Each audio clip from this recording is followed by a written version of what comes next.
She is 74 years old. She eats bread with real butter every single day. She has cheese after dinner, wine with lunch, and dessert whenever she feels like it. She has never once counted a calorie in her life. And her doctor says her heart is in better shape than most women half her age. Here's the number that stops people in their tracks. Women in France have some of the lowest rates of heart disease in the developed world, despite a diet loaded with saturated fat. Cream sauces, duck fat, pastry, cheese boards that would make a nutritionist here faint.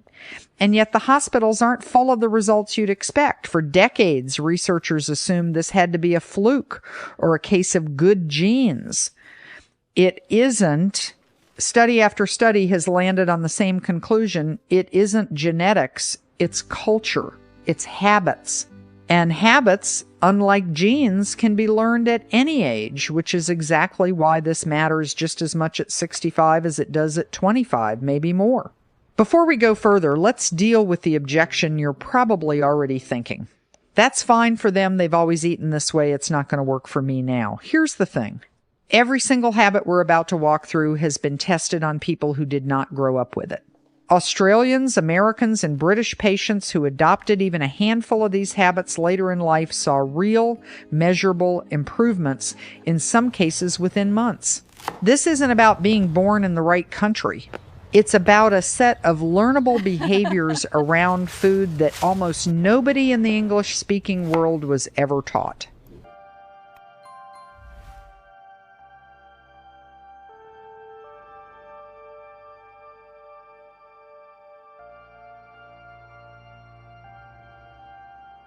The first thing to understand is that nothing on a French table is treated as the enemy. Butter isn't a cheat. Cheese isn't a guilty pleasure. A glass of wine at lunch isn't a slip-up you have to make up for later at the gym.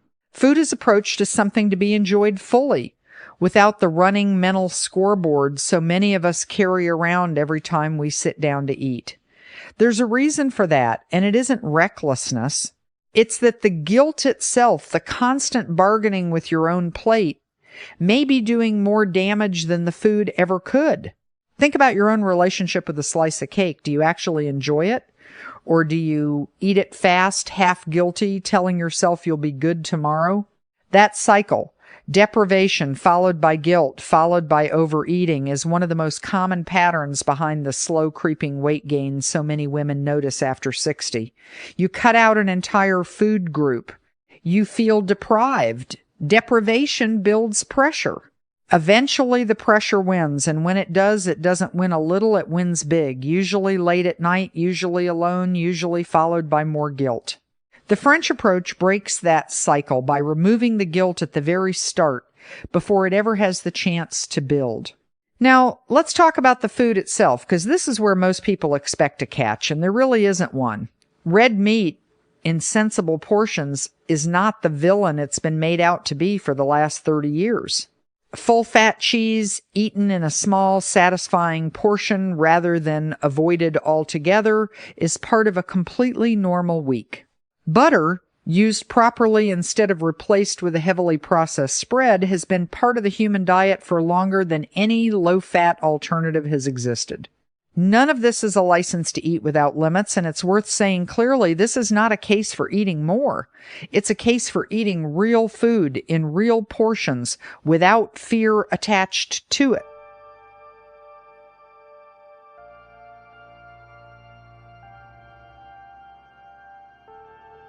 And then there's the wine, because this is the part of the French paradox that always makes headlines. Multiple long-term studies have found that people who drink moderately, generally described as somewhere around 1 to 2 small glasses a day with food, show lower rates of heart disease than people who drink heavily or who don't drink at all. Some research points to a protective effect on blood vessels tied to compounds found in the skin and seeds of red grapes. Let's be very clear about what this does and doesn't mean. This is not a reason to start drinking if you don't already. If you're on medication managing a health condition or your doctor is advised against alcohol for any reason, none of this applies to you. And Please put your physician's advice above anything you hear in this video or any other. What the research does suggest is that for many women who already drink, it may not be the wine itself that's the danger, it's the pattern. Not at all. Or in binges on the weekend, tends to carry more risk than small, steady amounts alongside a meal. Here is the part almost nobody talks about, and it might matter more than the food itself: portion size. A traditional French meal often has more courses than what we're used to, but every single course is small. A few bites of pâté, a modest piece of fish, a sliver of cheese, fruit for dessert instead of a slab of cake. The variety satisfies the palate course by course, while the small portions mean the stomach never has to work overtime processing one enormous meal. Compare that to a single oversized plate piled high, which is closer to how most of us actually eat, and you start to see where a large amount of the extra weight most of us carry is quietly coming from. It was never really only about fat versus carbs. It has always, at least in significant part, been about how much lands on the plate in front of you. Alongside portion size is speed, and this next one costs nothing and starts working the very next meal you eat. Eating quickly is one of the most overlooked contributors to overeating there is. It takes your brain roughly 20 minutes to register that your stomach is actually full. If you finish a meal in 8 minutes standing at the counter or scrolling your phone, you have already eaten past the point of satisfaction before your body even had a chance to send the signal to stop. Slow down. Put your fork down between bites. Actually taste what's in front of you instead of simply clearing the plate. Do this consistently, and you will very often find you're fully satisfied with noticeably less food than you thought you needed.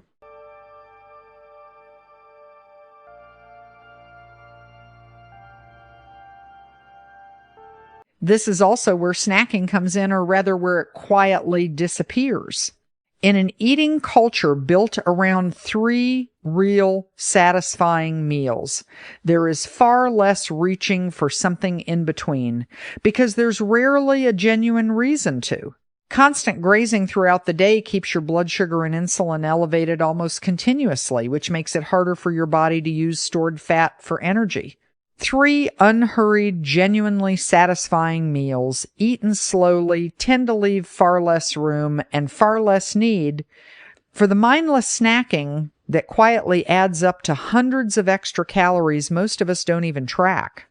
There's also the matter of quality over quantity, and this might be the single most practical shift you can make starting this week. A small piece of excellent real cheese, properly tasted and enjoyed, will satisfy you more completely than a large bowl of something bland and processed ever could. The instinct in a culture of abundance is to buy more of something average. The instinct that seems to protect women in France is closer to the opposite. Buy less, but buy better, and actually pay attention while you eat it. Now, what about movement? Because the plate is only half of this story. Women in France, as a rule, are not known for punishing gym routines or daily jogging, and in fact, jogging on hard pavement is often specifically avoided because of the toll it takes on the joints over time. What they are known for is walking constantly as a completely ordinary part of getting anywhere. To the bakery, to the market, to a friend's home for coffee. It isn't exercise in the sense of a scheduled workout you dread and then reward yourself for surviving. It's simply how the day moves from one place to the next. For women over 60 especially, this distinction matters enormously because gentle, joint-friendly, consistent movement done daily without strain tends to be far more sustainable over years and decades than intense workouts that are easy to start in January and easy to abandon by March.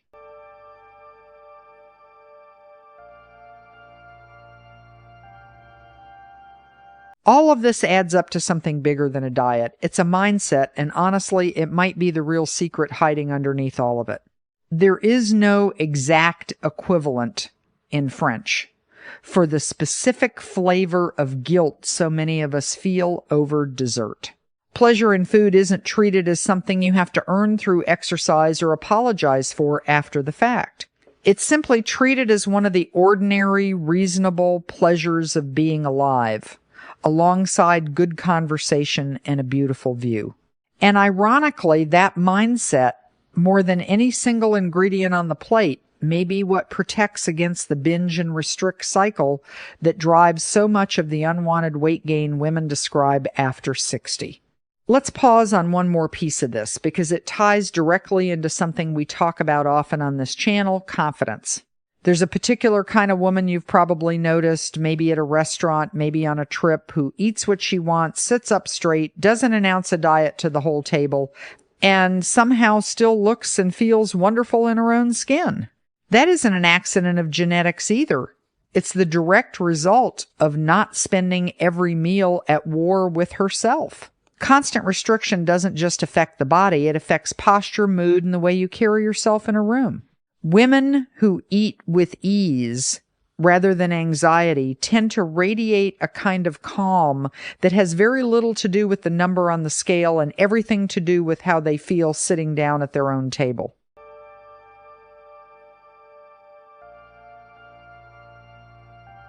There's also a smaller, quieter habit worth mentioning here because it rarely makes the headlines. Food shopping tends to happen more often in smaller amounts, closer to when it's actually going to be eaten, rather than in one enormous stockpiling trip that fills a pantry with things that go stale before they're finished. Buying less more often naturally nudges you toward fresher ingredients and away from the processed, shelf-stable filler that tends to pack in extra calories nobody asked for. It also means less food quietly going to waste at the back of the fridge, which is its own kind of small, satisfying win. And here's a detail worth sitting with for a moment. Coffee in this culture is almost always treated as a pause rather than a rushed cup grabbed on the way out the door. A short, strong coffee, taken seated, taken slowly, often after a meal rather than instead of one. It sounds small, but it reinforces every other habit on this list. Slowing down, treating small pleasures as worth pausing for, and never eating or drinking purely on autopilot.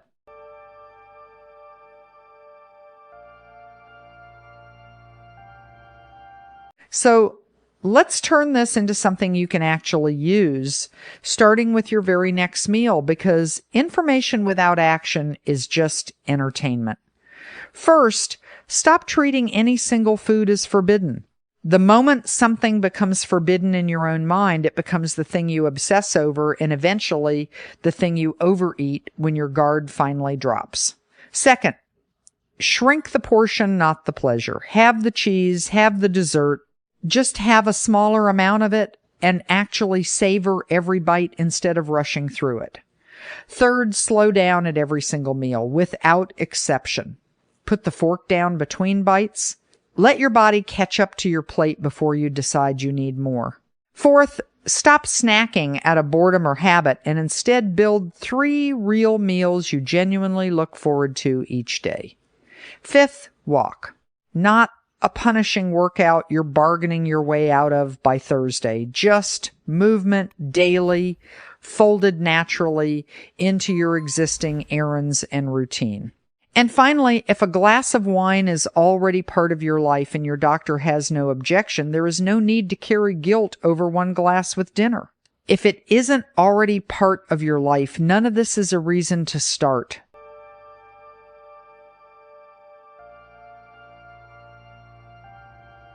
One more thing before we wrap this up, because it's the detail viewers of this channel always ask about once they've made the other changes. What happens on the hard days, the ones where a party, a holiday, or simply a rough week throws every good habit out the window? The honest answer is that a single indulgent day, or even 3 or 4 in a row, does almost nothing to your long-term health or your weight. What actually causes damage is the guilt spiral afterward the punishing yourself with an extreme restriction the next day to make up for it, which is exactly the pattern that leads right back to the binge and restrict cycle we talked about earlier. The women who stay slim and healthy for decades aren't the ones who never have a difficult week. They're the ones who simply return to their normal, moderate, guilt-free way of eating the very next meal, without drama and without punishment. Here's the detail almost no one mentions, and it might be the most important one in this entire video. The French paradox was never really only about wine or butter or cheese. Every single piece of it, the small portions, the slower pace, the absence of guilt, the daily walking, the real food instead of the processed shortcut, all of it points back to the same underlying idea: eating and living without fear. Fear of fat, fear of carbs, fear of a second glass, fear of your own reflection after a meal you actually enjoyed. The moment you remove the fear, so much of the rest of the behavior around food quietly falls into place almost on its own without a single rule or app to track it. At 60 and beyond, that shift matters more than any diet plan you will ever download, because it's sustainable in a way that restriction simply never is. You cannot white-knuckle your way through decades of deprivation, and if you've tried, you already know exactly how that story ends. But you can absolutely build a life around real food, smaller portions, a slower pace, daily walking, and the quiet confidence to enjoy your plate instead of fearing it. That isn't a French secret reserved for women born in the right postcode. It's simply a different and frankly kinder way to live, available to you starting with your very next meal. If this changed how you think about your own plate, you already know exactly what to do next. Subscribe to Radiant Women Official, because this is exactly the kind of confident, no-nonsense living we talk about here every single week, whether it's your wardrobe, your hair, or the food on your table. And if you've ever felt a flicker of guilt over a glass of wine or a slice of cake you actually enjoyed, tell me in the comments, because I promise you, you are absolutely not alone in that.